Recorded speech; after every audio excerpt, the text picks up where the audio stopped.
sokuqala esinganambithisiseki nifike kanjani lesi Lesi simo sasingayitsheli ukuthi soke sihlale iminyaka emibili. Ukufika kwethu kule ndawo safika la sizozwakalisa ukukhala kwethu umasipala wethili ebese sizosebenza iminyaka. Ngokwazi kwami nangolwazi olufishane sazi ukuthi uhlelo la EPWP usebenza inyanga eziwu-24 okuyiminyaka emibili. Emveni kwalokho umasipala sekufuna ukuthi alinikeze isitifiketi esithize ozokwazi uku-aplaya kwabanye umasipala noma ukwazi ukuqhuba lelo khono olufundile esikhathini eziwu-EPWP. Kodwa umasipala ekakuvuselelisa noma inyanga eziwu-6 lapho umqashi usuke sakudinga ukuthi umsebenzele. Lapho akasenayo i-right yokuxosha sekufuna ukuthi akuqasha kwethu lokho emaneni lo msebenzi ade wenza noma akufake leso sikhala sibona uzosona. Kuthe ngo-2024 kwavela ukuthi nama-EPWP azoqashwa kwakhona i-post ephumayo kwathiwa ama-EPWP wa-aplaye. Sasingagcwalisi-ke sasingagcwalisa ifomu lelo wamasipala yoku-aplaya, sasibhala i-list ukuthi uzonikeza umphathi wakhe. Sayibhala lelo list sayinikeza umphathi kwase qhamuka incwadi eyayigijima ama-social network ethi ama-EPWP aphelelwa umsebenzi. Ayikho incwadi eyafika noma sabizele e-boardroom noma ehholo noma kuphi wathi wena ngosuku oluthile umsebenzi waphela, kodwa incwadi yayigijima ama-social network ibona wonke umuntu. Saqale sangayibona kodwa sithe mase sibona umholi wethu akusangeni sabona umsebenzi uphelile. Sambikela uqala umastendi udaba wa-understanda, saphinde sambikela wesibili wa-understanda. Kuthe kwesithathu umastendi naye wakhala ukuthi nawo uphilisa iy'ngane zakhe ngoba siqashile. Wabe sesikhipha kule ndlu esiqasha kuzona. Sibe sesisuka-ke sesiza la kumasipala wethini ngoba sesibona kwenziwa ama-interview ebusuku, amanye enziwa ngesonto ko-Ajigumede, ko-Springfield, ko-Pantown. Sibe sesisuka i-corruption yonke le. Sithe mase sisuka sazolala la epaki saqala eDepisini, abanye bawulala ePantown. Sibe sesisuka sesizolala la ngoba sesingenazo indawo zokuhlala.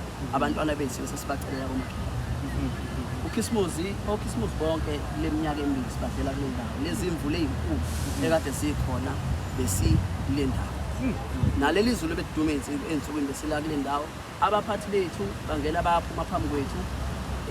Kwahamba-ke isikhathi kunomfowethu owashonela lapha oqala naye futhi ogulele le ndawo eshaya u-2 njalo.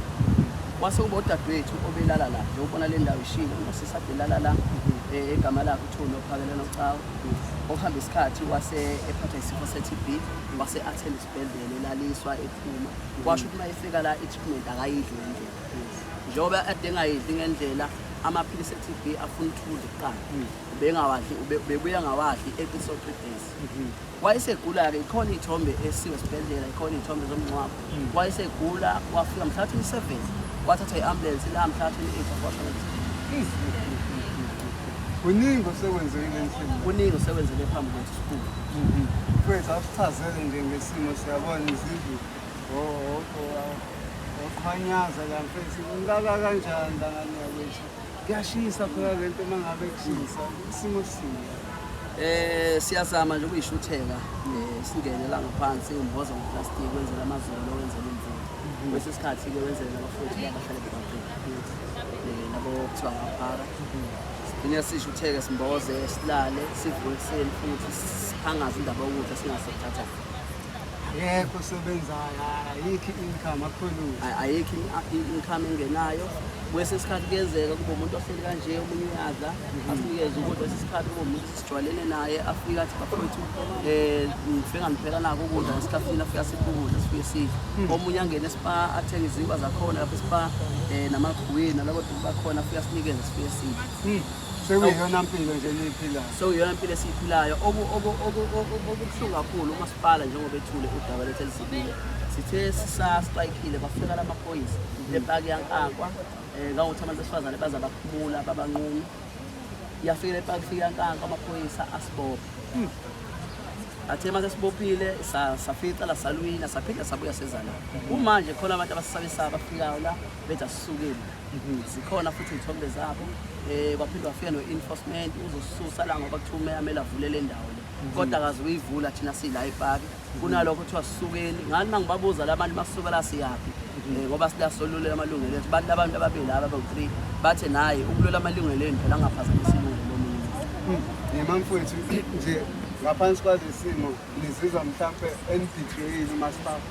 Ngaphansi kwalesi simo sizizwa kuwumuntu silahlile kahle kahle sisifana njengabantu abafile ngendlela esibuka ngayo ngoba udadewethu ehambile emhlabeni futhi sonke iyona ndlela esosuka ngayo la ekhaya sonke iyona ndlela ngoba nomfowethu omunye washona nodadewethu nawo seshonile phesheya eCity Hall bayibone i-ambulance bavela ngala amawindi bameminyango bayibone i-ambulance futhi beza ukuthi khona umuntu odlulile la ehleli khona beza akukho noyedwa umuntu okwaphuma lapha eCity Hall weza kuthina wazozwalisa isimo sethu sokuhlukumeza kwethu nanokuthi ezokhonfirma ngempela ukhona umuntu odlulile emhlabeni kufika ama-catering lapha kufika ukudla esikhundleni yasi sikhalela ukuthi ongenani mhlawumbe lokudla ade kudliwa mhlawumbe bethulule khona emapletini bezosinikeza khona sidle ngoba kwesinye isikhathi uyahlala la ungani amakhaya akuda le konongoma abanye o-Eastern Cape akude kakhulu emakhaya futhi uma ufika emakhaya uzofika uphile kanjani ade usebenza iminyaka eminingi usebenza isikhathi eside uyishaya uniform amasipala iphelele orange kodwa egcineni ekupheleni kosuku uzuza inyembezi Kudlaliwe ngani? nje ba Anyway, siyabonga.